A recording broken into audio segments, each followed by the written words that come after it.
Cuaca panas masih melanda Asia. Dampak cuaca panas bagi tubuh tak hanya tentang gerah dan berkeringat, namun pada beberapa kasus dapat menyebabkan kematian.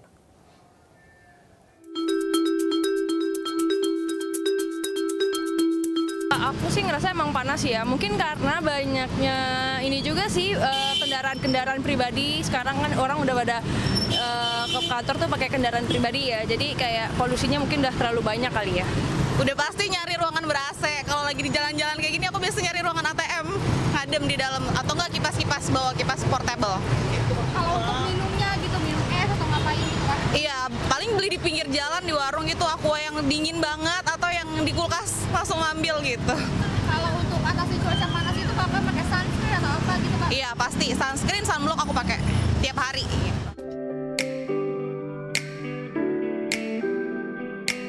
Apa kamu merasa cuaca panas akhir-akhir ini? Kalau iya, kamu tidak sendirian. Bukan hanya di Indonesia, cuaca panas juga dirasakan di berbagai negara lain di Asia. Dampak cuaca panas bagi tubuh tidak hanya tentang gerah dan kecucuran keringat. Pada beberapa kasus, cuaca panas bisa menimbulkan dampak negatif, bahkan kematian. Jadi kalau dampak kesehatan itu nomor satu bisa terjadi yang namanya serangan panas atau heat stroke.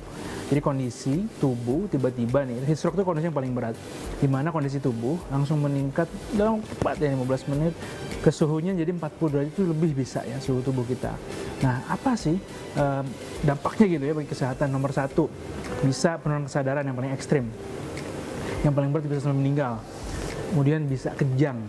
Kemudian bisa otot-ototnya ini lisis, proteinnya lisis, jadi ototnya itu kram-kram, jadi rusak gitu protein di otot kita. Kemudian yang ekstrim lagi dehidrasi berat. Dehidrasi berat ini dampaknya apa?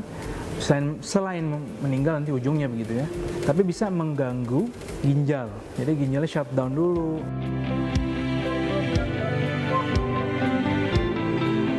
Untuk menghindari dampak buruk cuaca panas, ada sejumlah tips yang dapat dilakukan guna menjaga tubuh tetap sehat. Nomor satu, cukupkan cairan. Jadi cairan harus cukup. Kalau dewasa nih, minimal tuh 2 liter sampai 1,5 liter. Kalau anak-anak tergantung sesuai dengan kebutuhan. Kalau misalnya 10 kilo berat badannya nih, ya minimal 1 liter. Kalau dia panas, tambah sekian persen, 10% misalnya.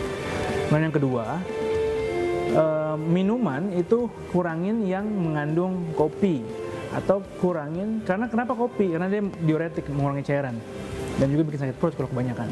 Yang kedua misalnya minum beralkohol atau minuman yang terlalu manis karena dia pekat ya, mengikat cairan juga nanti. Bagi Anda yang gemar berolahraga, olahraga di cuaca panas dapat membuat tubuh berkeringat lebih banyak. Jika tidak terbiasa, maka dapat beresiko mengalami dehidrasi sehingga kelelahan ekstrim. Jika ingin berolahraga, disarankan sebelum jam 7 pagi atau setelah jam 2 siang. Namun bila terpaksa olahraga saat cuaca panas, Anda bisa memilih tempat yang teduh guna mengurangi paparan sinar matahari. Dari Jakarta, Nisa Sahib, Andri Setiawan, iNews melaporkan. Panas terik produksi ikan asin di kampung pesisir Mayangan, Probolinggo, Jawa Timur meningkat. Biasanya di saat normal memerlukan waktu 4 hari untuk menjemur ikan, kini di cuaca panas hanya memerlukan waktu 2 hari.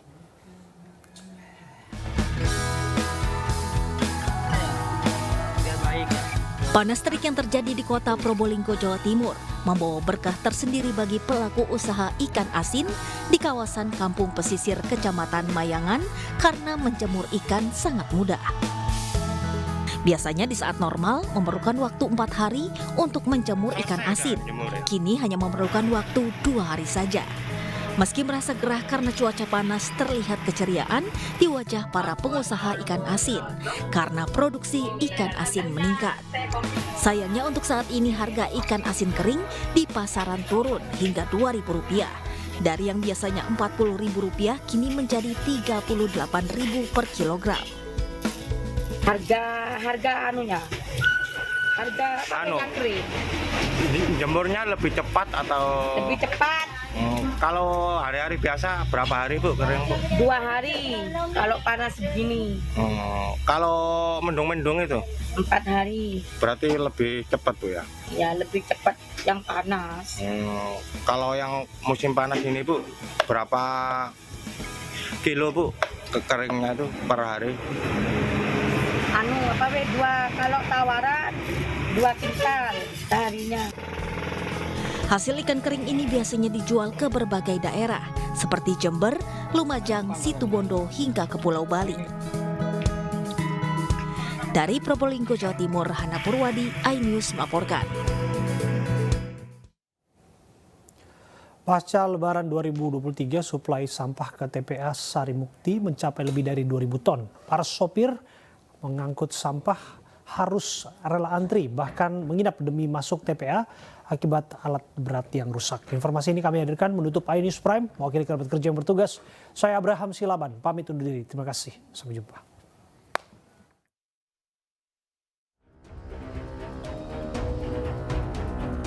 Selasa pagi tampak armada truk pengangkut sampah masih mengantre untuk dapat masuk ke tempat pembuangan sampah akhir Sarimukti, Kabupaten Bandung Barat, Jawa Barat.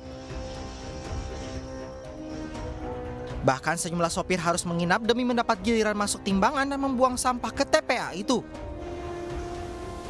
Pasca Lebaran kemarin, peningkatan volume sampah terjadi hingga 5% atau lebih dari 2.000 ton sampah masuk ke TPA Sarimukti. Ini dari kemarin, ke satu Pak.